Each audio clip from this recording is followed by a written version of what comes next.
किसी जंगल में एक कौवे का जोड़ा रहता था। दोनों पति पत्नी एक दूसरे को बड़े दिल जान से चाहते थे। कौवे की जो पत्नी थी वह बड़े ही जिज्ञासु स्वभाव की थी। वह हर समय अपने पति से कुछ न कुछ पूछती रहती थी। एक रात जब दोनों पति पत्नी गंगा के किनारे एक वृक्ष की डाली पर बैठे हुए थे, तो कौवे की पत्नी कवि अपने पति से कहती है कि हे स्वामी, आज मेरा मन बड़ा ही व्याकुल है। आज मुझे बहुत ही ज़्यादा बेचैनी हो रही है। हे स्वामी, कुछ ऐसा उपाय करो जिससे मेरा मन कुछ हल्का हो जाए। जब कौवा अपनी पत्नी की इन बातों को सुनता है तो कौवा अपनी पत्नी से कहता है कि हे प्रिय, ऐसा क्या कारण है जिससे तुम्हारा मन इतना व्याकुल है? आखिर मुझे ऐसा क्या करना चाहिए जिससे तुम्हारी व्याकुलता दूर हो जाए? यह सुनकर कौवी कहती है कि कोई ऐसी कहानी सुनाओ जिसे सुनकर मेरे मन को शांति मिल जाए और कुछ ज्ञान प्राप्त हो। इस प्रकार से कौवा अपनी पत्नी को कहानी सुनाने लग जाता है और अपनी पत्नी से कहता है कि हे प्रिय, मनुष्य कितना भी गरीब क्यों न हो, इन 4 व्यक्ति को अपने साथ हमेशा रखना चाहिए। इनका कभी अपमान नहीं करना चाहिए। फिर कवि कहती है कि हे स्वामी, वह कौन 4 व्यक्ति हैं जिसे किसी भी मनुष्य को अपने साथ रखने चाहिए? कौवा कहता है कि कवि, मैं तुम्हें यह बातें एक कहानी के माध्यम से बताऊंगा, इसीलिए तुम इस कहानी को पूरा सुनना।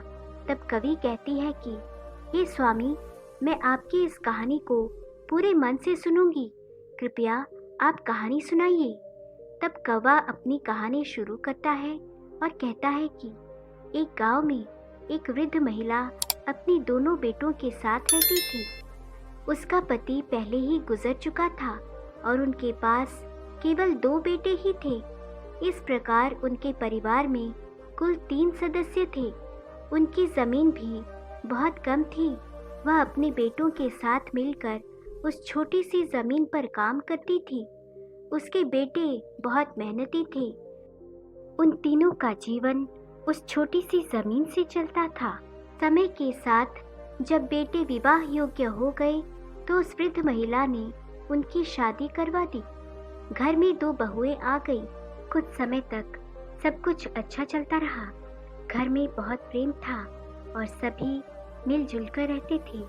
लेकिन जैसे जैसे समय बीतता गया, दोनों बहुओं में आपस में झगड़ा होना शुरू हो गया।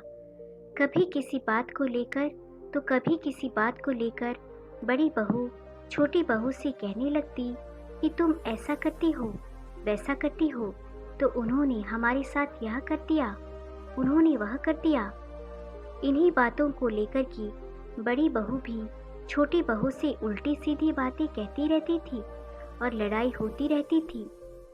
एक दिन छोटी बहू को जब मौका लग जाता है तो वह बड़ी बहू से लड़ बैठती है और कहती है कि तूने घर का यह काम नहीं किया, वह काम नहीं किया। कभी कहती कि तू अपने हिस्से का काम कर, मैं अपने हिस्से का करूँगी। कभी कहती कि तू आराम से पड़ी रहती है और मैं पूरे दिन काम में लगी रहती हूँ। इसी कारण से छोटी बहू का बड़ी बहू से झगड़ा होने लगता था। अब यह उनका रोज़ का काम हो चुका था। वह दोनों बहुएं हमेशा किसी न किसी बात पर आपस में झगड़ती रहती थी। अब तो वृद्ध महिला भी इन बहुओं के झगड़ों को देखकर काफ़ी परेशान हो चुकी थी।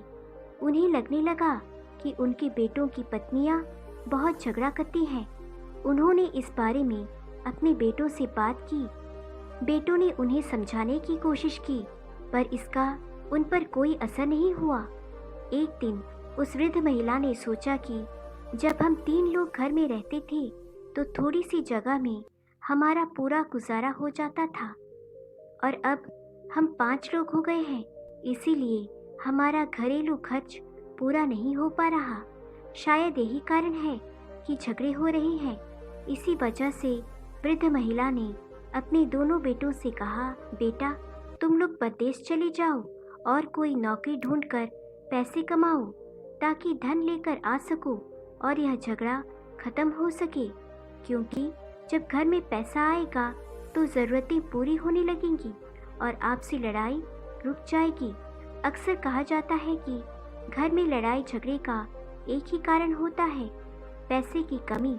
जब व्यक्ति के पास पैसे नहीं होते हैं, उसकी रोज़मर्रा की ज़रूरत पूरी नहीं होती, तो वह परेशान होने लगता है। दूसरा कारण लड़ाई झगड़े का मूल कारण यह भी होता है, व्यक्ति ज़रूरत से ज़्यादा यदि खाली बैठा रहे तो फिर उसके दिमाग में खुरापात ही आती है और फिर वो किसी से भी लड़ झगड़ कर ही शांत होता है। तीसरा कारण है जब व्यक्ति ज़्यादा चालाकी करता है, यानी व्यक्ति अपनी जिम्मेदारियों से भागता है, अपने हिस्से के काम से जी चुराता है, सिर्फ बैठकर खाने की इच्छा करता है, तो लाजमी है उस घर में लड़ाई झगड़ा तो होगा ही। चौथा कारण है जब व्यक्ति ईर्ष्या करता है, जब कोई दूसरे व्यक्ति को तरक्की करते हुए देखता है और खुद को आगे नहीं बढ़ा पाता, तो फिर उसे जलन होने लगती है और वैसी स्थिति में लड़ाई झगड़ा ही करता है और वह लोग अपना अधिकतर समय लड़ाई झगड़ा और चुगली में ही बिताता है। प्रिय दर्शकों, दोनों पुत्रों ने वृद्ध महिला की इच्छाओं का सम्मान किया। वृद्ध महिला से अनुमति लेकर और अपनी अपनी पत्नियों को यह समझाकर कि हमारे ना रहने पर वे हमारी माँ का ध्यान रखेंगे, पैसे कमाने के लिए प्रदेश चले गए। प्रिय दर्शकों, उनकी दोनों बहुएं अभी भी देवरानी जेठानी में नहीं बनती थी। एक दिन बड़ी बहू को वृद्ध महिला ने समझाया कि तुम बड़ी हो और वह तुमसे छोटी है, तुम्हारे पति प्रदेश में धन कमा रहे हैं और तुम दोनों यहाँ आपस में झगड़ा कर रही हो। यह उचित नहीं है, वह तुमसे छोटी है, इसीलिए उसकी छोटी मोटी गलतियों को सहन करना सीखो। कहा जाता है कि क्षमा धीरज रखना बड़ों को शोभा देती है। अगर छोटी गलती कर दे तो उसे क्षमा करो और समझाओ, क्योंकि तुम बड़ी हो और जो बड़े होते हैं वे सदैव सम्मान के पात्र होते हैं। अपनी सास यानी वृद्ध महिला की बातें सुनकर बड़ी बहू क्रोध में चिल्लाती है और कहने लगी, आप छोटी बहू की वफादारी कर रही हो, आप मुझे समझाकर उसे लड़ने के लिए उसका और मनोबल बढ़ा रही हो। अगर यह बात वह सुन लेगी तो वह और ज़्यादा लड़ेगी और ज़्यादा उत्पात करेगी और हमें भी फिर परेशान करेगी। इसका मतलब है कि आप उसे लड़ने का मौका दे रही हो, उसे कुछ भी नहीं कहती। वृद्ध महिला ने कहा, तुम इतना गुस्सा क्यों हो रही हो? क्योंकि पहले बड़े को समझाना चाहिए, उसके बाद छोटी को समझाना चाहिए। मैं तुमको समझा रही हूँ, फिर छोटी को भी समझाऊंगी। प्रिय दर्शकों, वृद्ध महिला की बात सुनकर बड़ी बहू ने थोड़ा बहुत काम किया और गुस्से में चली गई। इधर अगले दिन फिर लड़ाई होती है तो छोटी बहू के पास जाकर बुढ़िया समझाती है और कहती है, देख बहू, वह तुझसे बड़ी है और तू छोटी है, फिर ऐसे क्यों झगड़ती हो? घर में बार बार लड़ाई क्यों करती हो? तेरा पति यानी मेरा बेटा तो घर पर नहीं है, वह प्रदेश में पैसे कमाने गया है और तुम यहाँ झगड़ा कर रही हो। यह ठीक नहीं है। मोहल्ले और पड़ोसियों के लोग देखकर हम पर हंसते हैं, इसीलिए घर में शांति से और प्यार से रहो। जब घर में प्रेम होता है तो धन और समृद्धि अपने आप आती है। छोटी बहू ने सोचा कि वह वृद्ध महिला बड़ी बहू का पक्ष ले रही है। छोटी बहू कहने लगी, अरे बुढ़िया, तुम ज़्यादा हमें समझाने की कोशिश मत करो, और नहीं तो मैं तुम्हारा भी अपमान कर बैठूंगी। मैं जानती हूँ तू अपनी बड़ी बहू को बहुत चाहती हो और मुझे फूटी आँख से भी नहीं देखती। प्रिय दर्शकों, छोटी बहू को समझा बुझाकर वृद्ध महिला भी चली गई और विचार करती है कि इन दोनों की बुद्धि खराब है, यह मानेंगी नहीं। इन्हें समझाओ तो यह उल्टा मुझसे ही सवाल करती है, मुझसे लड़ने की बात करती है। फिर वह वृद्ध महिला ने विचार किया, इससे तो अच्छा यही है कि अपनी इज्जत यदि बचानी है तो इन्हें समझाना बंद करना होगा। कहते हैं जहाँ पर अपनी बात की कोई अहमियत ना हो वहाँ बोलने से अच्छा है चुप रहना। यदि आप वहाँ बोलने जाएंगे तो आप उनके दुश्मन बन जाएंगे। वृद्ध महिला सोचने लगी कि मेरी बात किसी को पसंद नहीं आ रही है, उल्टा यह दोनों मुझ पर ही हावी हो जाती हैं। अगर किसी दिन हाथ उठा दिया, यदि यह दोनों कभी मुझे मारने लगी तो मैं अपना मुंह दिखाने लायक नहीं रहूंगी। इसीलिए उन्हें समझाना मेरे लिए मुश्किल है। प्रिय दर्शकों, अब वह दोनों बहुएं अपनी सास यानी बुढ़िया से बहुत घृणा करने लगती हैं। कोई भी उनसे खाने के बारे में नहीं पूछती। बुढ़िया को खुद ही रसोई में जाकर खाना लेना पड़ता है। वह बुढ़िया से इतनी नफरत करने लगी कि दोनों बहुएं बुढ़िया को अपने घर में रखना नहीं चाहती थी। वह सोचती थी कि काश यह बुढ़िया घर से भाग जाए या मर जाए, लेकिन उन्हें ऐसा कोई बहाना नहीं मिल पा रहा था जिससे वह बुढ़िया को घर से बाहर निकाल सके। प्रिय दर्शकों, अगला दिन होता है तो उन्होंने अपनी लड़ाई फिर शुरू कर दी। तब वह वृद्ध महिला ने एक कट्टा उठाया और घास काटने के लिए जंगल में चली गई, क्योंकि कहते हैं व्यर्थ की लड़ाई झगड़ा अपने कानों से सुनना भी नहीं चाहिए। अगर आप खड़े होकर वह लड़ाई सुनेंगे तो हो सकता है कि आपको बोलना भी पड़ जाए। इसीलिए सबसे अच्छा तरीका है वहाँ से निकल जाओ। वृद्ध महिला घास काटने के लिए जंगल में चली गई और शाम को लौट कर आई। तब तक दोनों बहुओं की लड़ाई खत्म हो चुकी थी। इसी तरह से जब अगला दिन होता है, उनकी लड़ाई शुरू हो जाती है तो बुढ़िया अपना कट्टा उठाती है और घास काटने के लिए जंगल की ओर निकल जाती है। जब वह वृद्ध महिला जंगल में घास काट रही थी, तभी उसके पास एक विशाल सर्प वहां आ गया। विशाल सर्प को देखकर वृद्ध महिला भय से कांपने लगी। उसे लगा कि आज उसकी जान नहीं बचेगी और सर्प उसे निश्चित रूप से खा जाएगा। भय से कांपती वृद्ध महिला को देखकर सांप ने मनुष्य की भाषा में बोलना शुरू किया और कहा, माता, तुम डरो मत, तुम्हें कोई हानि नहीं पहुंचाऊंगा। मैं यहाँ तुमसे अपना दुख साझा करने आया हूँ, क्योंकि मैं बहुत परेशान और दुखी हूँ। सर्प के मनुष्य की भाषा में बोलने पर वृद्ध महिला के दिल को कुछ शांति मिली। उसने एक गहरी सांस ली और सोचा कि सर्प मनुष्य की आवाज में बोल रहा है। फिर वृद्ध महिला ने पूछा कि हे नाग, बताइए आपको क्या परेशानी है। तब नाग कहने लगा, हे माता, कई दिनों से मैं भूखा हूँ, मुझे खाने के लिए कुछ नहीं मिल रहा है। यदि आप मुझे कुछ खाने को दे दो तो मेरे प्राण बच जाएंगे। मैं बिल्कुल मरने की कगार पर पहुँच चुका हूँ, क्योंकि मैं जिस आश्रम पर रहता था उस आश्रम के जो ऋषि थे अब उनका देहांत हो चुका है। वह एक गाय पालते थे, उस गाय का दूध मुझे पिलाते थे और स्वयं भी पीते थे। उसी से मैं जीवित था, लेकिन हमारा पालन करने वाले, मुझको दूध पिलाने वाले हमारे जो ऋषि थे वह अब इस दुनिया को छोड़कर चले गए। यदि आप मेरे लिए कहीं से भी दूध ला सके तो यह आपकी बड़ी कृपा होगी। हमारी जान को बचा लीजिए और यदि थोड़ा दूध मिल जाए तो हमें पिला दीजिए। प्रिय दर्शकों, जब वह वृद्ध महिला ने यह सुना तो नाग के दुख को सुनकर बुढ़िया की आंखों में आंसू आ गए और उसने कहा, हे नाग, आप चिंता न करें, आज मैं आपको दूध अवश्य पिलाऊंगी। आप यहीं पर रुको, मैं आपके लिए दूध लेकर आती हूँ। बुढ़िया नाग से बात करने के बाद घर लौट गई। जैसा कि रोज होता है, दो बहुएं देवरानी और जेठानी तैयार होकर आपस में झगड़ने लगी। इसी बीच बुढ़िया सोचने लगी कि किसके घर से दूध लेकर जाऊं। अगर वह बड़ी वाली से दूध लेकर आती है और उसे पता चल जाएगा तो वह उससे झगड़ने लगेगी, और अगर छोटी वाली के घर से दूध लेकर आती है और उसे पता चल जाता है तो वो भी उसे झगड़ने लगेगी। आखिरकार उसने सोचा कि वह एक दिन बड़ी वाली के घर से और दूसरे दिन छोटी वाली के घर से दूध लेकर आएगी, इसीलिए उन्हें पता भी नहीं चलेगा और मैं नाग को दूध पिला पाऊंगी।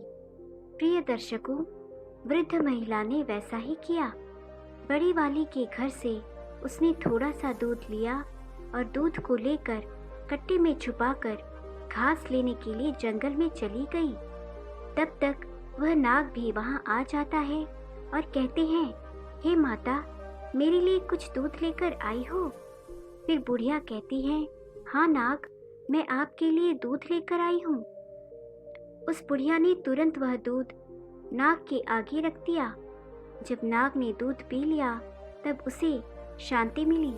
तब नाग कहने लगे, हे माता, आपने आज हमारी जान बचा ली। आपने मेरे ऊपर बहुत बड़ा उपकार किया है। मैं आपकी मदद को जीवन भर नहीं भूलूंगा। बुढ़िया ने कहा, हे नाग, मैं आपसे एक और प्रश्न करना चाहती हूँ। उस समय मैं डर के कारण आपसे पूछ नहीं पाई थी, लेकिन अब भी मैं पूछना चाहती हूँ कि आप एक सर्प होते हुए भी मनुष्य की भांति कैसे बोल पा रहे हैं? क्या आप वास्तव में नाग हैं या कोई और? तब नाग ने उत्तर दिया, हे माता, मैं एक श्राप के कारण नाग बन गया हूँ।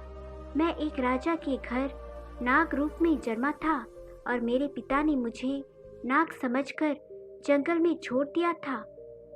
मेरा श्राप केवल 25 वर्षों का। मेरी मुक्ति अब ज्यादा दूर नहीं है। 1 वर्ष के बाद मुझे मेरा मनुष्य शरीर वापस मिल जाएगा। मैं उस समय का बेसब्री से इंतजार कर रहा हूँ। नाग देवता ने अपनी कहानी वृद्ध महिला से कही। वृद्ध महिला को उसकी व्यथा सुनकर उस पर प्यार आ गया। फिर वह रोजाना अपनी बहू के घर से दूध छुपते छुपाते लाने लगी और नाग को पिलाने लगी। कभी वह दूध बड़ी बहू के घर से लाती तो कभी छोटी बहू के घर से। इस प्रकार वह नियमित रूप से नाग को दूध पिलाने लगी। नाग भी हर रोज उस स्थान पर आता और वृद्ध महिला के हाथों से दूध पीकर बहुत खुश होता। नाग को ऐसा लगता जैसे उन्हें अपनी असली माँ मिल गई हो। फिर एक दिन क्या हुआ कि बहू ने देखा कि उनका दूध रोजाना कम हो रहा है। उन दोनों बहुओं ने आपस में चर्चा की और एक दूसरे से कहा कि कोई हमारा दूध चुरा लेता है। हमारा दूध कैसे कम हो जाता है? हर तीसरे दिन हमारा दूध कम हो जाता है। बड़ी बहू ने कहा कि हमारा भी हर तीसरे दिन दूध कम हो जाता है। हमारे दूध को कोई चुरा लेता है, लेकिन दूध चुराने के लिए हमारे घर में कौन आएगा? फिर उन्होंने विचार किया कि केवल बुढ़िया ही रसोई के अंदर जाती है और तो कोई नहीं जाता। नहीं तो फिर हमारे दूध को भला कौन चुरा सकता है? पड़ोसी तो हमारे घर में आते नहीं हैं। तब छोटी वाली ने कहा, दीदी, तुम्हारा चोर और मेरा चोर एक ही है। चलिए हम उसे छुपकर देखते हैं। फिर दोनों ने योजना बनाई और छुपकर देखने लगी। इधर अगला दिन होता है तो वृद्ध महिला रोज की तरह बड़ी वाली के घर में जाती है और रसोई में घुस जाती है। वे दोनों छुपकर देख रही थी। वृद्ध महिला ने बड़ी वाली के घर से दूध लिया और कट्टे में छुपाया और घास काटने के बहाने जंगल को चली गई। इधर बुढ़िया को दूध ले जाते उन दोनों ने देख लिया। तब छोटी वाली ने कहा कि चलिए देखते हैं यह बुढ़िया दूध लेकर जंगल में कहाँ जाती है और किसे पिलाती है। खुद दूध पीती है या किसी और को पिलाती है। वृद्ध महिला जंगल में चली जा रही थी। उसके पीछे पीछे दोनों बहुएं गुप्त रूप से उसे देखने के लिए आगे बढ़ती जा रही थी। वृद्ध महिला उस स्थान पर पहुंची जहां वह प्रतिदिन घास काटने आती थी और जहां वह नाग को अक्सर दूध पिलाया करती थी। इसी बीच दोनों बहुएं दूर से छुपकर देख रही थी कि बुढ़िया के पास एक विशाल और भयानक सर्प आया और बुढ़िया उसे दूध पिलाने लगी। सर्प दूध पीने लगा। जब बहू ने देखा कि बुढ़िया उस खतरनाक सर्प को दूध पिला रही है और वह सर्प तो बहुत ही बड़ा था। ऐसा सर्प उन्होंने कभी नहीं देखा था। सर्प को दूध पीते देखकर वे दोनों घबरा गए। डर के मारे उनके पैरों तले से जमीन खिसक गई। उन्होंने कहा, लगता है यह सर्प कोई दैत्य है और यह बुढ़िया भी कोई चुड़ैल लगती है, बल्कि हमारी सासू माँ लगती नहीं है। कहीं ऐसा न हो कि यह बुढ़िया हमें और हमारे बच्चों को भी खा जाए। हम आज इसे घर में नहीं घुसने देंगे। प्रिय दर्शकों, उन दोनों को बहाना मिल चुका था। ऐसा निर्णय लेने के बाद वे दोनों बहुएं अपने घर चली आईं। इधर बुढ़िया नाग देवता को दूध पिलाती है और घास लेकर अपने घर की ओर चल देती है। घर पहुंचकर देखती है कि घर का द्वार बंद था और दोनों बहुएं जो थीं वो डंडा लेकर भीतर खड़ी हुई थी। घर जाकर बुढ़िया ने कुंडी खटखटाया तो दोनों बहुओं ने दरवाज़ा खोला। बुढ़िया ने देखा कि दोनों बहुएं अपनी साड़ी का पल्ला अपनी कमर में बांधे खड़ी है और हाथ में डंडा पकड़ रखा है। बुढ़िया ने देखा कि यह क्या मंजर है, इन दोनों का यह कैसा रूप है, यह हाथ में लाठी क्यों पकड़े हुए हैं। इस पर बुढ़िया ने पूछा कि तुम दोनों ऐसे क्यों खड़ी हो। तो दोनों ने एक साथ जवाब दिया, अरे बुढ़िया, तू तो एक चुड़ैल है, एक दिन तू हमें भी खा जाएगी, हमारे बच्चों को भी मार डालेगी। बुढ़िया ने कहा, अरे बहू, क्या तुम पागल हो गई हो?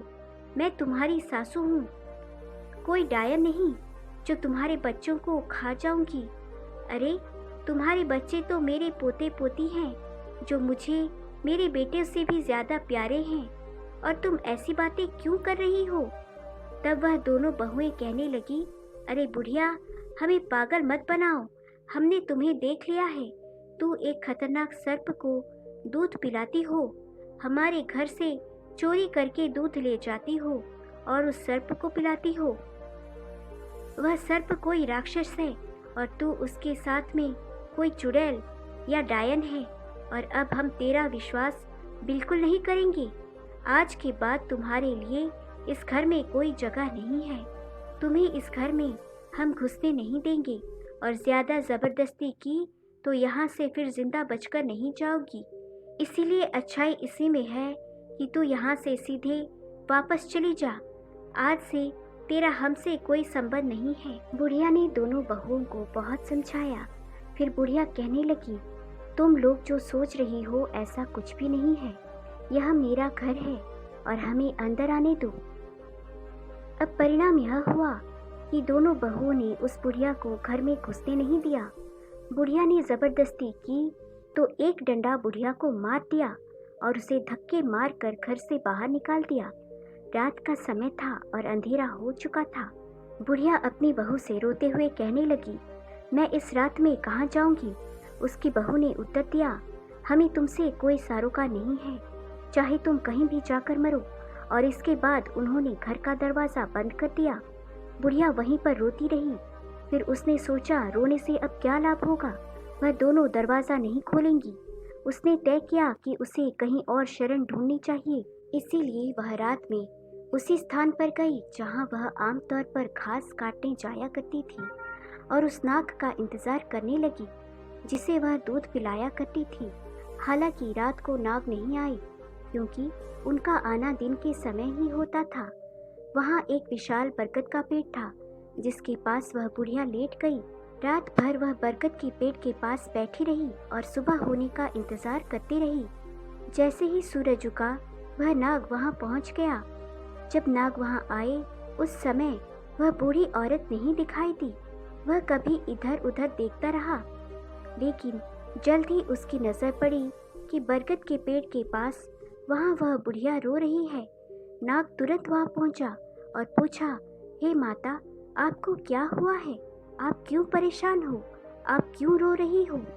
बूढ़ी औरत रोते हुए बोली, हे नाग, मेरी बहू ने मुझे घर से बाहर निकाल दिया है। मैं तुम्हारे लिए दूध लाया करती थी। वह दूध मैं अपनी बहू से छुपा कर लाती थी, लेकिन उन्होंने देख लिया आपको दूध पिलाते हुए, और वह कहती है कि मैं चुड़ैल हूँ। वे सोचती हैं कि मैं उनके बच्चों को और उन्हें मारकर खा जाऊंगी, इसीलिए उन्होंने हमको घर में नहीं घुसने दिया, मुझे घर से बेघर कर दिया। हमारे बच्चे घर पर नहीं हैं, दोनों बेटे परदेश में नौकरी करने गए हैं। अब मैं क्या करूं, कहाँ जाऊं? नाग को बुढ़िया ने सारी बात बताई। तब नाग कहते हैं, हे माता, आप घबराओ नहीं और मुझे ही अपना बेटा समझो। आज से मैं आपका बेटा हूँ। नाग की बात सुनकर बुढ़िया बहुत प्रसन्न हो जाती है।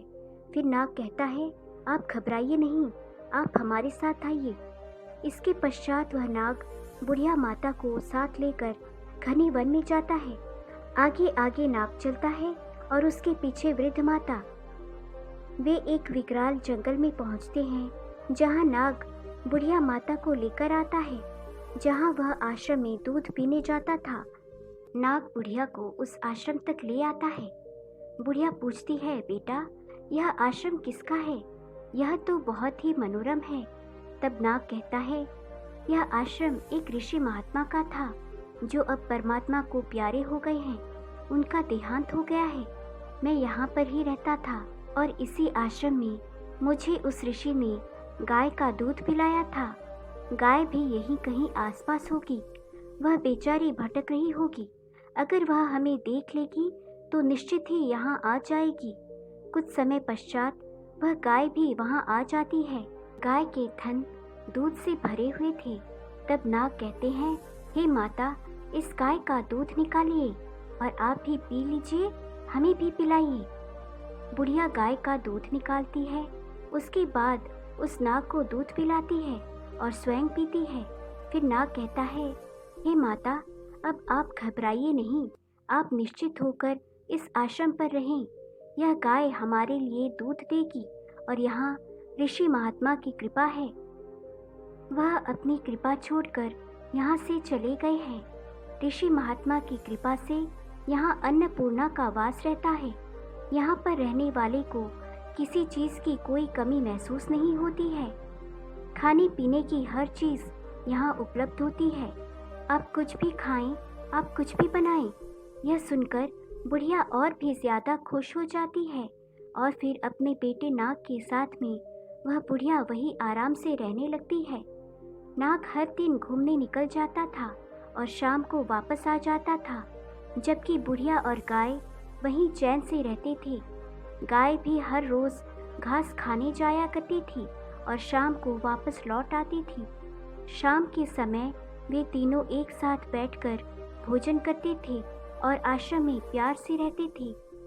लेकिन एक दिन की बात है, नाग जो हर दिन की तरह घूमने गया था, शाम को वापस नहीं आया। इससे बुढ़िया को बहुत चिंता होने लगी, क्योंकि वे तीनों साथ में भोजन किया करते थे। शाम को गाय तो आ गई, लेकिन नाग नहीं आया।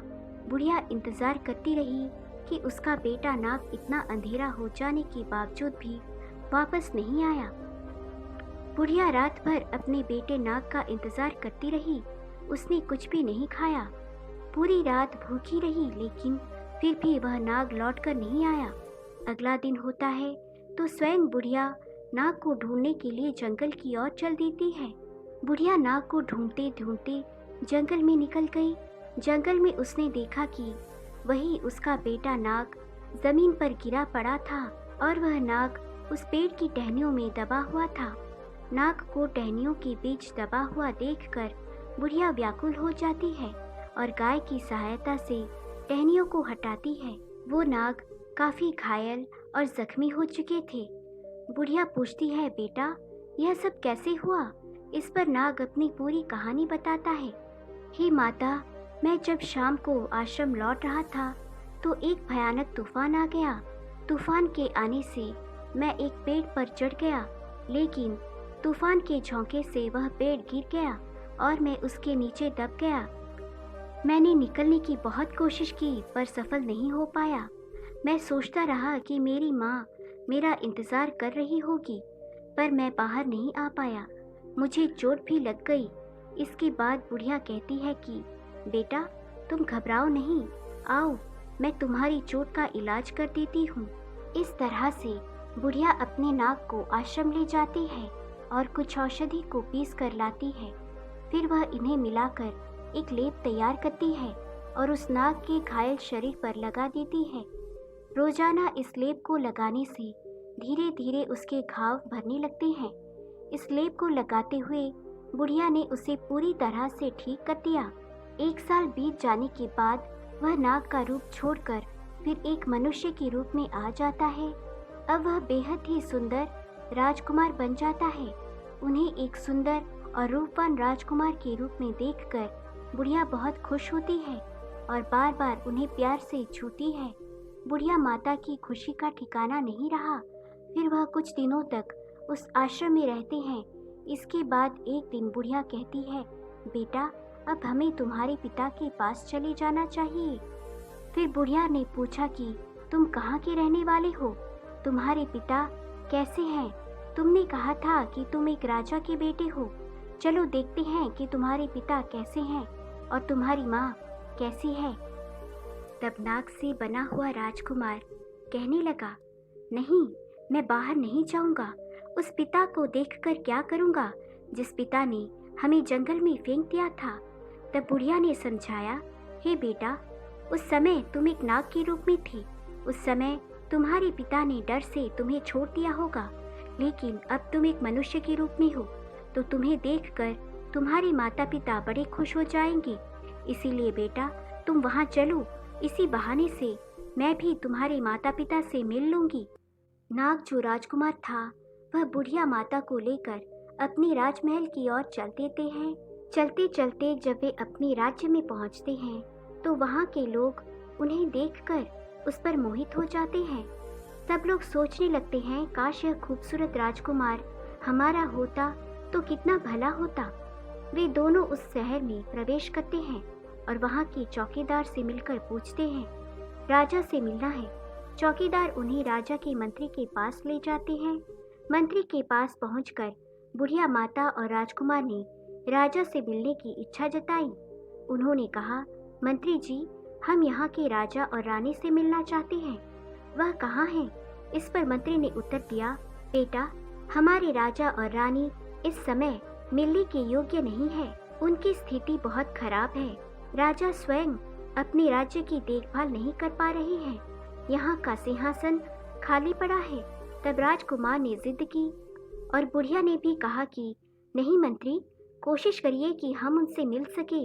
हमारा उनसे मिलना बहुत ज़रूरी है। तब मंत्री कहता है कि राजा साहब बहुत बीमार हैं। यह बात 25 साल पुरानी है। रानी ने एक सर्प को जन्म दिया था। राजा साहब ने जब सर्प को देखा तो वह बड़े भयभीत हुए। उन्हें बड़ा बुरा लगा। रानी के लिए तो वह सर्प भी प्यारा था, क्योंकि माँ के लिए उसका बच्चा कैसा भी हो उसके लिए प्रिय होता है। लेकिन राजा ने सोचा कि यह बात सुनकर लोग क्या कहेंगे। राजा के घर में पुत्र की जगह एक सर्प पैदा हुआ है तो सभी प्रजा हमसे घृणा करेगी। इसीलिए राजा ने उस सर्प को जंगल में फेंक दिया और तब से राजा रानी जो हैं उनका शरीर सूख कर काटा हो गया है और राजा सिंहासन को उन्होंने छोड़ दिया है। कभी सिंहासन पर विराजमान नहीं होते और अपने महल में ही राजा रानी बुरी तरीके से मायूस अवस्था में पड़े रहते हैं। जब उस राजकुमार ने यह सुना तो उसने मंत्री से अनुरोध किया कि अगर वह उनसे मिलवा दे तो बहुत कृपा होगी। मंत्री उस राजकुमार, उस बुढ़िया माता को राजा और रानी के पास ले जाता है, जहां उस लड़के के माता पिता निराशा में लेटे हुए थे। महल में लेटे लेटे उनका शरीर गल गया था और वह सदा चिंता में डूबे रहते थे। फिर राजकुमार उस बुढ़िया के साथ राजा और रानी के पास जाता है और उनके पैर छूता है। जब राजकुमार अपने माता पिता के पैरों को छूता है तो राजा और रानी में एक संवेदना की लहर दौड़ जाती है कि वे दोनों उठ कर के बैठ जाते हैं और कहते हैं कि बेटा, तुम कौन हो? कहाँ से आए हो? तुमने हमारे पैर छुए हैं। तुम्हारे पैर छूते ही ऐसा लगता है कि हमारे अंदर कोई शक्ति आ गई है। तुम कौन हो बेटा? अपना परिचय दो। तब वह बेटा अपनी सारी कहानी सुनाता है और कहता है कि पिताजी, मैं आपका बेटा हूँ। और रानी से कहता है कि माता, मैं तुम्हारा पुत्र हूँ। मैं तुम्हारे गर्भ से जन्म लिया था।